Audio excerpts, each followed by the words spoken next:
I think that's just because it came in on a thumb drive.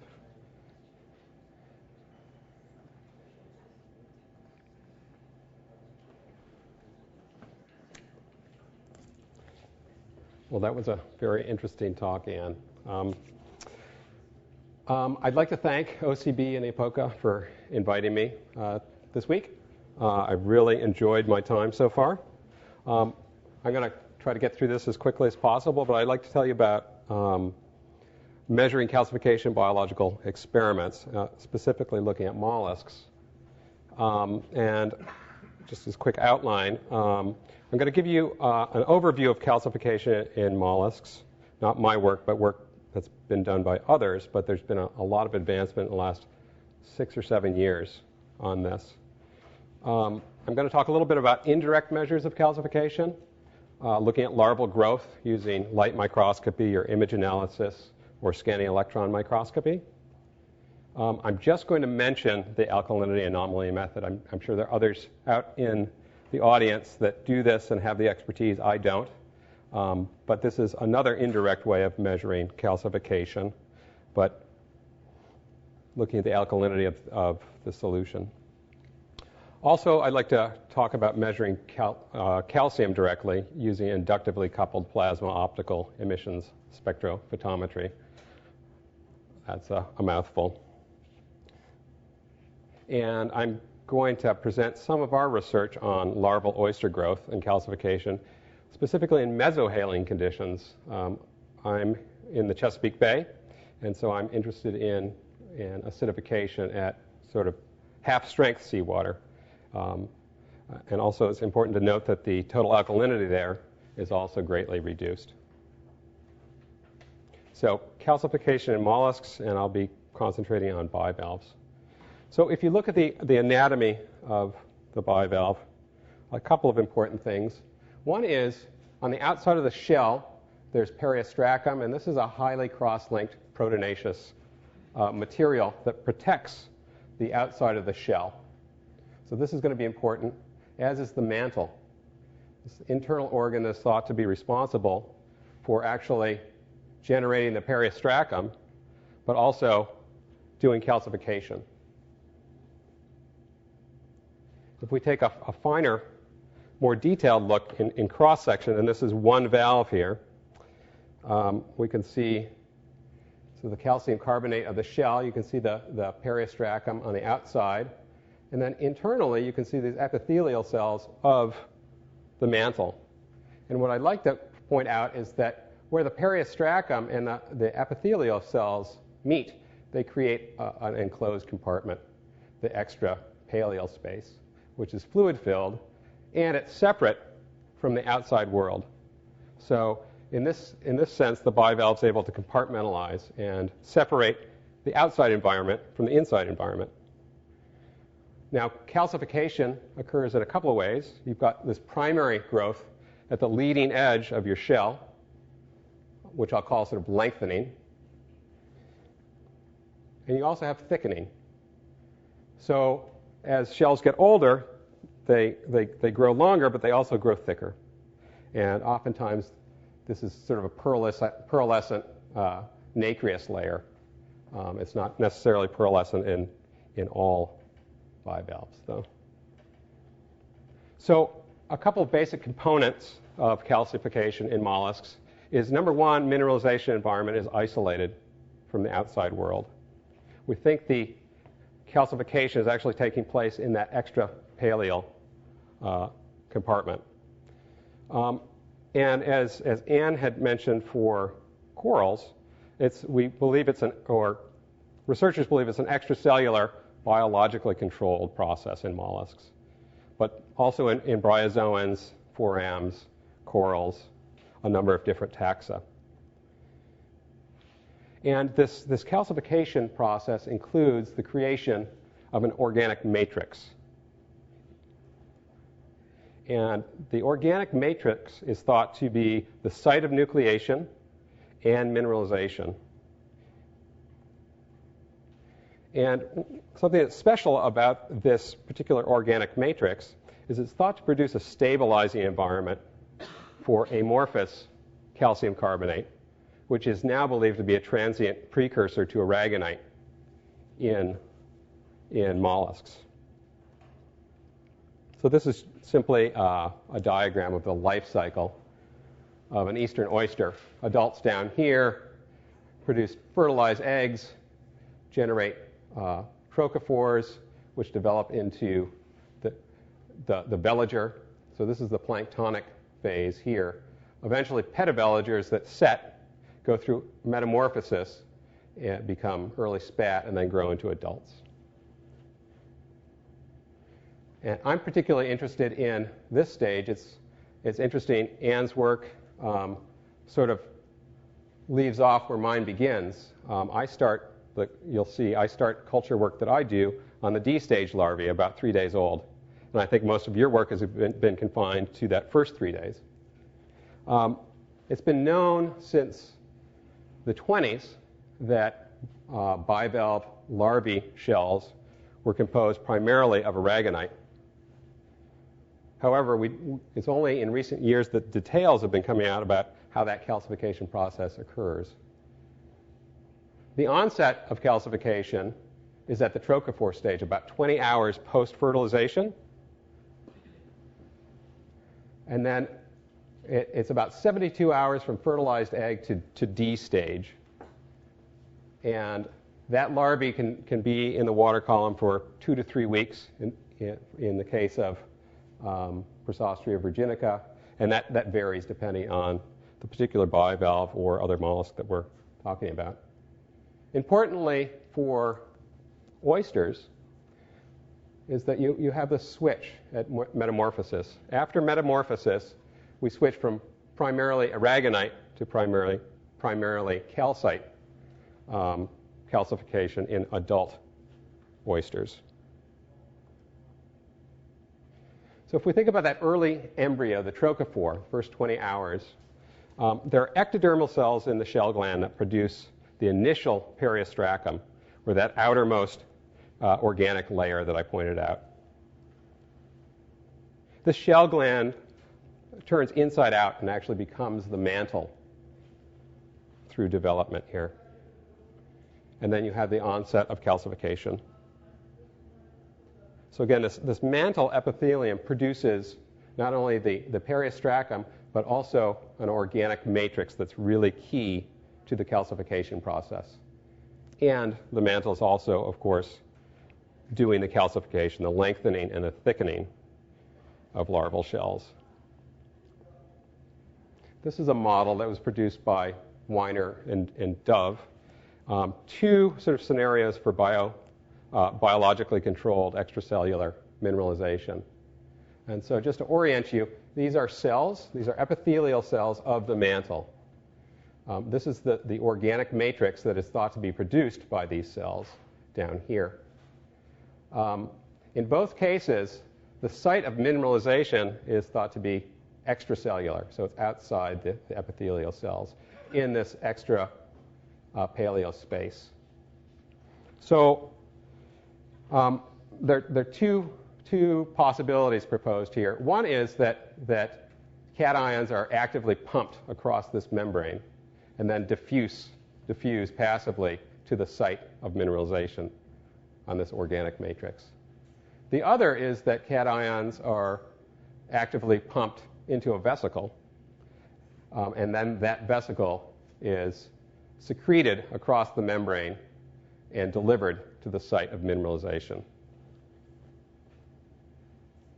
An open question right now is whether there's actually a colloidal amorphous calcium carbonate being secreted in these vesicles in the epithelium and then being transported. So if we concentrate on that organic matrix that I talked about, it's fairly complicated, and it has a number of components here. The first is a chitinous structure, which acts as a framework. If you think of sort of the partitions in an ice cube tray, it's those partitions.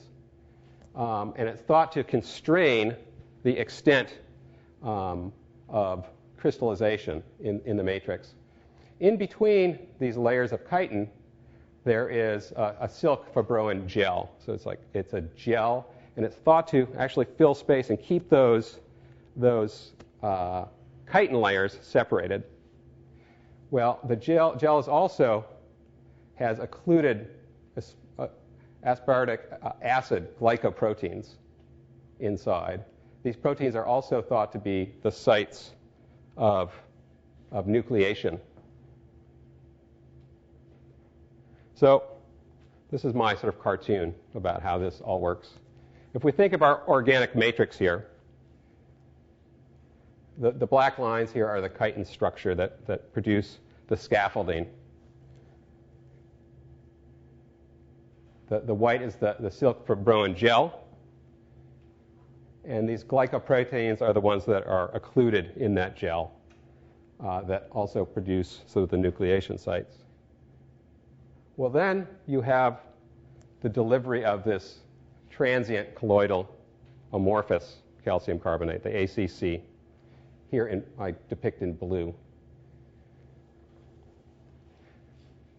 Now the thought is that these glycoproteins and things like magnesium may actually stabilize the environment and inhibit sort of spontaneous crystallization of this amorphous calcium carbonate. And this is supposed to sort of indicate the biomineralization. So we have crystallization of amorphous calcium carbonate into aragonite, but you still have traces of aragonite left over, and you still have traces of glycoprotein occlusions. And so this is one of the things that makes biominerals different than the abiotic minerals. They have different structures. They have different sort of contents. So there's been a fair amount of work done in the last 5 or 6 years on amorphous calcium carbonate as a transient precursor to aragonite in larval oysters and larval bivalves, mollusks in general. And again, ACC is thought to be unstable and tends towards spontaneous crystallization. So the organism needs to inhibit that crystallization. And it's thought that these glycoproteins and magnesium may do that. But the glycoproteins also serve as the nucleation sites for that crystallization to begin. And this gel-filled matrix is thought to control the orientation and the extent of crystallization so that you get discrete crystalline units. This is a model by Adati from 2006, which on the upper side depicts the matrix before mineralization. So you've got the hydrogel in blue, you've got these nucleation sites, and you've got a chitinous framework.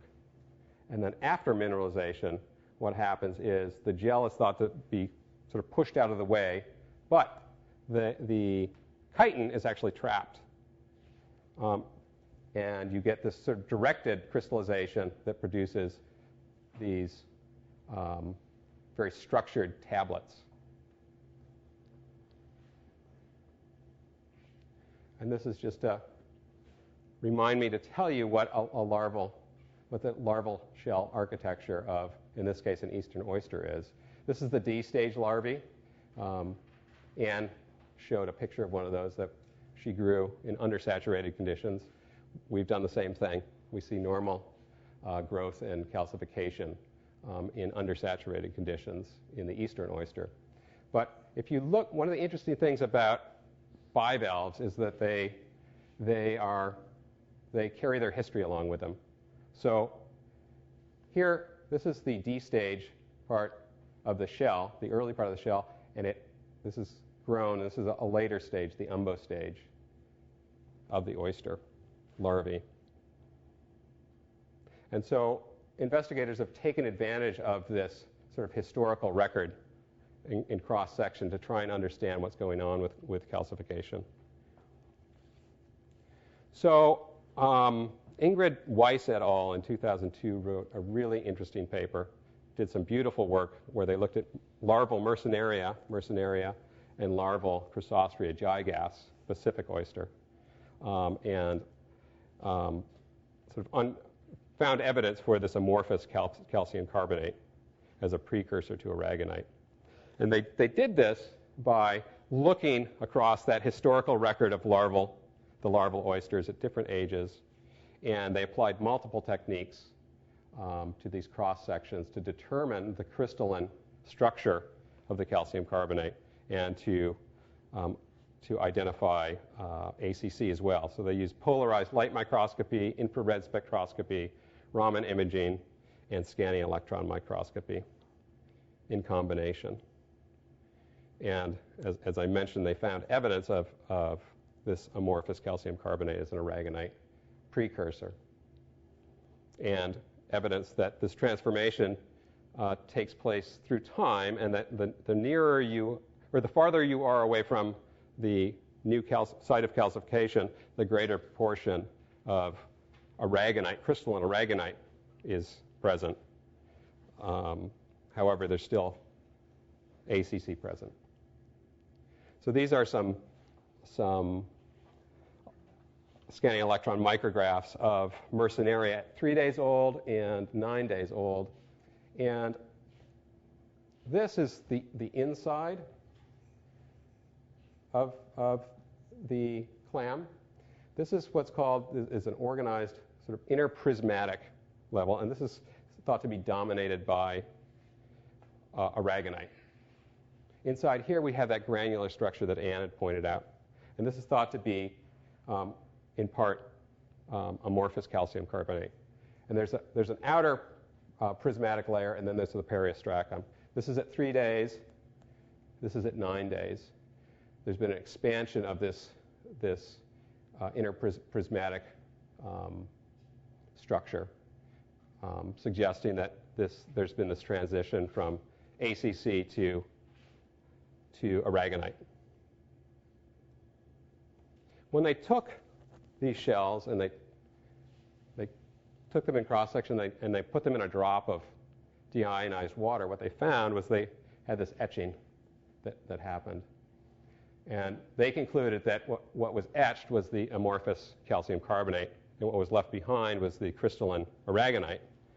And if that's true, you can see that these outer prismatic lenses aren't entirely composed of crystalline structure, but you see etching well into these prismatic lenses. Suggesting that even though we're thinking of these as aragonite prismatic layers, there still has been sort of occluded amorphous calcium carbonate inside there. Again, it's a biomineral. A similar picture here with Chrysostria gigas, 9 days old. The same sort of ultrastructure we see. We see the interprismatic layers, the granular layers, and again, here's the periostracum and outer prismatic. So they concluded that the ultrastructures are similar, and that likely the calcium carbonate makeup is fairly similar between oysters and Mercenaria. This is a scanning electron micrograph of one of our larval eastern oysters, and it suggests similar sorts of structure. We see a pretty tightly organized interprismatic layer with a granular structure in the middle, periostracum, and perhaps another outer prismatic layer here. Here, you can see sort of the difference in density. You see this interprismatic layer is very tight. This looks like the porosity there is much greater. So just looking at SEM photographs of larvae that we grew in culture, in this case at pre-industrial concentrations of CO2, suggests that there's this mixture of ACC and crystalline aragonite in eastern oysters as well. and this is again 28 days old. So now I'd like to tell you briefly about some of the work we've been doing for the last 3 years or so. We've been interested in how ocean acidification may affect larval oysters in particular because of the fact that they are aragonitic and likely more prone to dissolution than are adults. And so I chose 2 species, Chrysostria virginica, the native eastern oyster, and Chrysostria ericensis, the Sumina oyster, which comes from Asia. There's a whole backstory with the Sumina oyster. They wanted to introduce it to the Chesapeake Bay since the population of eastern oysters is thought to be about 1 or 2% of what it has been historically. There's a lot of effort in the last 15 years or so to find a disease-resistant oyster that might do well and do filtration. The rule of thumb in the Chesapeake is that 100 years ago, the oyster populations put the entire volume of the bay through their gills in one day. And it's thought to now take 1 year for that to happen. So people considered putting this in. There are issues of it being a non-indigenous species. Eventually, this actually, just a couple of months ago, the Army Corps of Engineers, who has jurisdiction over this, decided that there was not going to be intentional introductions of Chrysostria ericensis. In any case, I want to acknowledge my collaborators, Amanda Reynolds, Christina Sobrino, and Fritz Riedel, all at CERC. Christina is now at the University of Vigo in Spain, but also some collaborators, Mark Luckenbach and Stephanie Bonnewell, who work at the VIM's Eastern Shore Lab, and they're the ones that provided us with the 3-day-old oyster larvae for us to culture. So our hypotheses were that increased CO2 would make carbonate less bioavailable and calcification energetically more costly. We also hypothesized that oyster larvae grown under high CO2 conditions will grow and calcify more slowly, that larval shells will be smaller, and that larval shells will contain less calcium carbonate. But we also proposed that the effects would be similar across species, congeneric species here. So these are the experimental conditions that we were looking to simulate. We wanted to simulate summer in the Chesapeake Bay, working at a salinity of 18 parts per thousand. We collected water from coastal bays at 25 parts per thousand, filtered it, and diluted it to 18 parts per thousand. We did a total alkalinity titration, and you can see this is greatly reduced from what you normally see in the ocean. And we did this in order to come up with pH set points that we could, using CO2 cysts to do that. We ran these incubations at 25 degrees. We had a light-dark cycle of 14 hours and 10 hours. We had a diet of isocrysis, galbana, and we controlled that amount very carefully because we didn't want to introduce a diet effect that might mask acidification effect. We changed the water every 48 hours, and to do that you have to very carefully sieve out all of your larvae, change your water, put them back in. But you have to do this if you're feeding these organisms. And this is how aquaculturists do this. So we were modeling our experiments sort of on some of the aquaculture practices. In the system, the PCO2 was adjusted continuously, and the pH was tracked hourly. And we took DIC measures every couple of days to try to verify this PCO2. And we had treatment targets of, in some cases, 280 pre-industrial, 380, 560, and 800. Again, these are our experimental treatments. We had 3 replicates per, and each replicate was a 4-liter container, and we inoculated each one of those with 15,000 3-day-old oyster larvae at the beginning. We did an experiment for Chrysostria gigas, or Chrysostria ericensis, and one for the native eastern oyster, Chrysostria virginica. And this is how our control system works. This is the pH stat system. And so here are our different replicate tanks. Each one has a probe that goes to a controller. And this controller, there's a particular set point, just like a thermostat.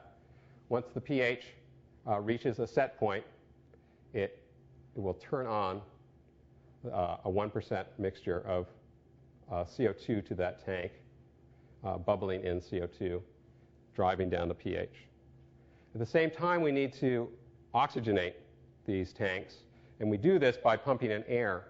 But in order to attain the pre-industrial conditions, we needed to strip that air of CO2 first. So this is continuously going on, and that effect is pushing the pH upward. The CO2 is pushing it downward. So this is sort of how this pH stat system works. We had 12 tanks. We took hourly readings, and because I don't have any money, I just set up a webcam that took a picture every hour. I could have taken a picture every 2 minutes, but I just can't. I'm not very good at typing, so that would take a long time. But we've got these photographic records of this, and that's actually, if you do it this way, it means that you actually pay attention to what's going on with these meters throughout your experiment. You're not surprised greatly at the end. This is just some sample data. These experiments run for up to 4 weeks. And so this shows the hourly pH conditions for 800 parts per million and the 280. And you can see where these are likely water changes that were captured on film, on webcam. And if we look at sort of the means across, in this case 574 hours, we think we've got pretty good treatment separation for the high CO2 and the low CO2. And I haven't shown the intermediate, but we think we've got separation there as well. So what's going on with the larvae? This is a D-stage larvae to your left. And this is an umbo stage a little bit later on in the culture. This is Kaylee Erasmus, who dutifully measured the shell height of these guys and went fairly cross-eyed doing it. And these are some initial results of, this one doesn't include pre-industrial, but this is larval age in days across the x-axis, and this is shell height. And for each treatment, Kaylee measured 30 shell heights per. And so what we began to see was that over time, that the ambient seemed to be taking off away from the elevated CO2. So that's a measure of shell height. And that is virginica. With ericensis, it wasn't quite so obvious. We thought that we might be seeing something at this stage. But then we began to worry that our statistical power was not necessarily strong enough. One of the things about larval cultures is even under the best of conditions, you're going to expect to see some larvae that are runts and some that are superstars and everything in between. So it's really important that you get a representative sample. And so I wasn't convinced that 30 per treatment per time point was necessarily enough. So we moved to... What was your time zero? Time zero was 3 days old, so just when we first inoculated our tanks. So we moved to an image analysis system whereby we lay out carefully these larvae, lie them on their sides, separate them. It's very sort of fussy work. But if you do that, the image analysis allows you to get pretty precise shell areas. And you can do this, and we did this several hundred per replicate, actually, in order to try to really understand what the central tendency and variability was for shell area. And when we did that, I think this represents about 2,400 larval shells per experiment. So on the left is the Erikensis results, and on the right are the Virginica results. And this is a cumulative size frequency. This is shell area here, cumulative frequency. And what we see is that, first off, Chrysostrea virginica grows faster than Erikensis and grows larger. If you look at the 4 treatments here, for Erikensis, we didn't see any sort of CO2 signal. It didn't seem to affect how they grew. But if we looked at Virginica, we saw that the 280 seemed to grow the fastest, the 380 next, or 560 next, 380, and 800. I think I got that right. So we saw significant differences in rates of growth across our PCO2 treatments. Well, just because you're looking at something in cross-section and they're the same size doesn't necessarily mean the same thickness. So Anne weighed her samples, which is a great way to do it. I was always too paranoid that I would stumble on my way to the balance and lose all of my samples. So my collaborator Fritz Riedel is actually a trace metals chemist, and so he suggested that we use ICP OES to do this. And the way we did it was we took these larvae, we removed the tissue using a weak bleach solution and some agitation for 10 to 15 minutes. We then rinsed those shells with DI quickly to remove bleach and salts. And then we took a known number of shells per sample, and we dissolved that in trace metals grade HCl, and we diluted it to a known volume. We ran the ICP to determine the calcium content per capita or per shell, since we knew the number of shells in the sample. And then we calculated the mean calcium carbonate mass per shell. So this graph shows Chrysostrea virginica on this side, Chrysostrea erikensis here. This is shell area results. Again, Chrysostrea erikensis across these treatments didn't seem to show any sort of PCO2 difference. But virginica did. It certainly showed a difference between the 280 pre-industrial and the 800.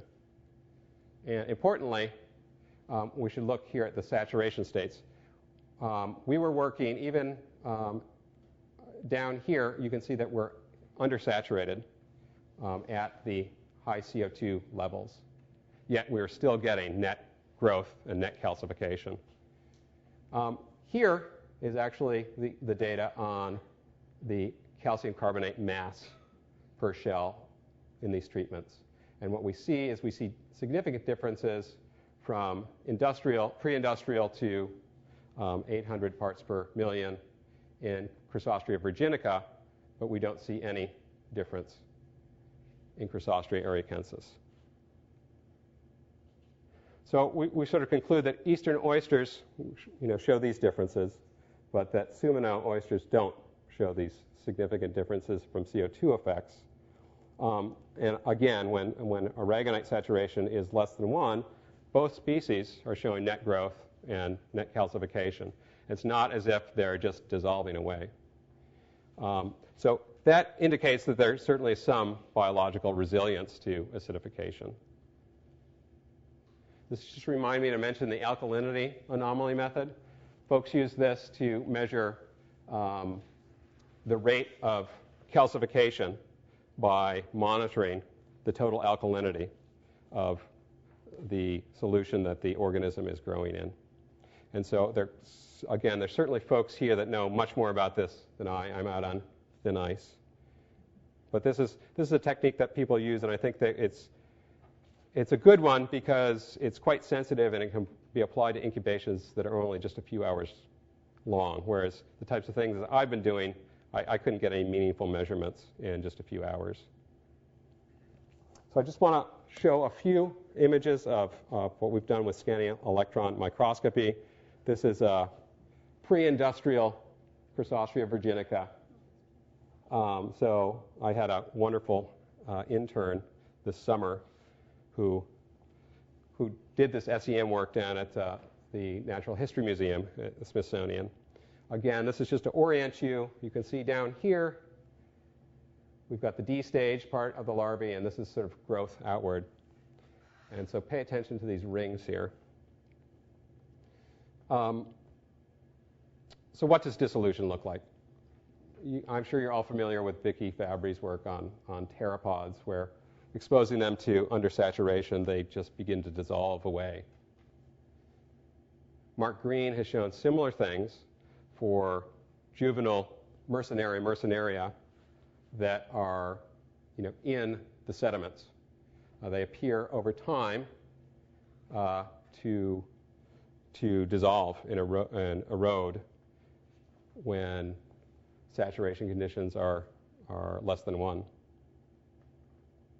This is just this here is my intern this summer. She did a great job.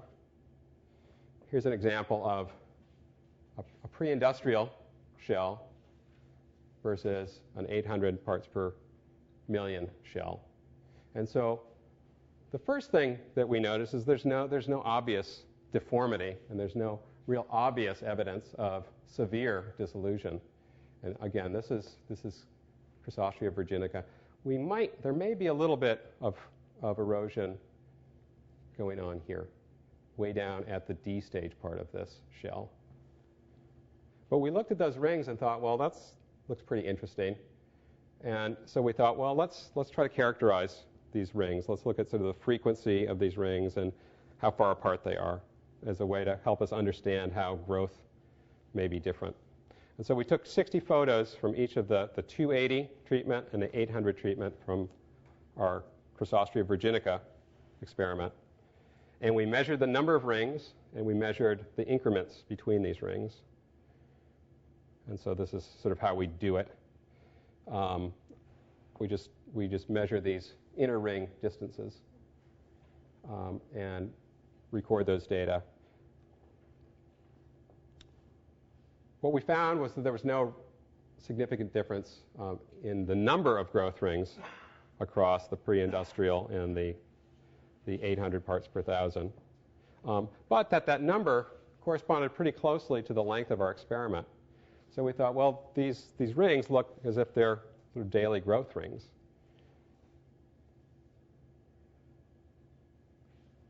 And folks that have studied adult growth rings have related those to sort of tides and seasons and environmental conditions and diurnal changes. Don't know exactly what's going on with the larvae, but when we look at those increments, we find that there's significant difference, that you have narrower increments at the elevated CO2. And when you look at those increments in a cumulative fashion, you see a shift. You see that across those rings, that the increments are larger for the pre-industrial setting. Well, so how can these little differences sort of make a difference in shell area? In our case, we found a 16% reduction in shell size. So I think we need to think about sort of, we've got this increment, but then you need to integrate across the whole growing face of this shell. And so this is just a little conceptual model about how, as these things grow, they're putting down significantly larger amounts of data, or of calcium carbonate each day that they're growing. So back to this, I'll just leave it here, this notion of the extracellular mineralization. Under both of these scenarios that I showed earlier, there are places where you might expect that energy is being expended, where you're pumping cations across membranes, be it the epithelial membrane or the vesicle membrane and then secreting this. In both of those cases, we could imagine that under more challenging environmental conditions, i.e. lower saturation states for aragonite, that these organisms can develop normally, but they have to expend a lot more energy doing it. And when they do that, they grow slower, they calcify slower. So some implications and questions are that our results comparing the two oysters show that species react differently to PCO2. Whether this is a reflection of their different evolutionary histories is an interesting question. If you look at where the Sumino oyster lives, it's also called the riverside oyster. It's a euryhaline species, so it lives across the salinity gradient. However, it dominates in low salinities. And those low salinities, as you know, are less buffered and are likely to see wider environmental swings. So if they grew up, if they evolved under these highly variable conditions, they may well be pre-adapted to anything that we were throwing at them. I think ultimately if we push them hard enough, we could see an effect. But that may not be biologically very interesting. Slower growth, larval growth, means a longer time in the water column. And a longer time in the water column means greater vulnerability to predation and disease, and potentially greater overall pre-settlement mortality. There are models out there, oyster fishery models, that suggest that for each additional day that a larvae spends in the water column can be a reduction of 8% to ultimate recruitment.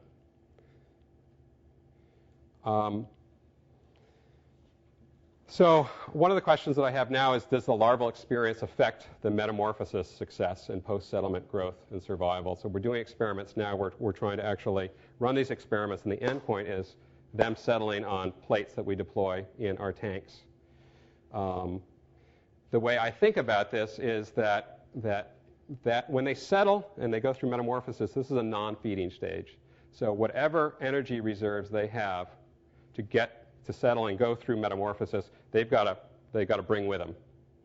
If they are working so hard against the environment to stay alive and grow and calcify, it could be that they're expending their energy before metamorphosis, and so you might expect that you would see a metamorphic or bottleneck with respect to mortality and ultimately recruitment to a reproducing population. And finally, I'm an ecologist, and ultimately my goal is to sort of work on the ecological aspects of acidification. But I think acidification may alter species interactions, whether it be competition, predation, parasitism. It's also likely to affect benthic community assembly. If we are indeed selecting against calcifying organisms, we may see very different benthic communities in the future. And I'm also an invasion biologist, so I think about what biological invasions in the future may look like. If these benthic communities are changed fundamentally, they may present a much reduced biotic resistance to future invaders. And with that, I will let you go to lunch.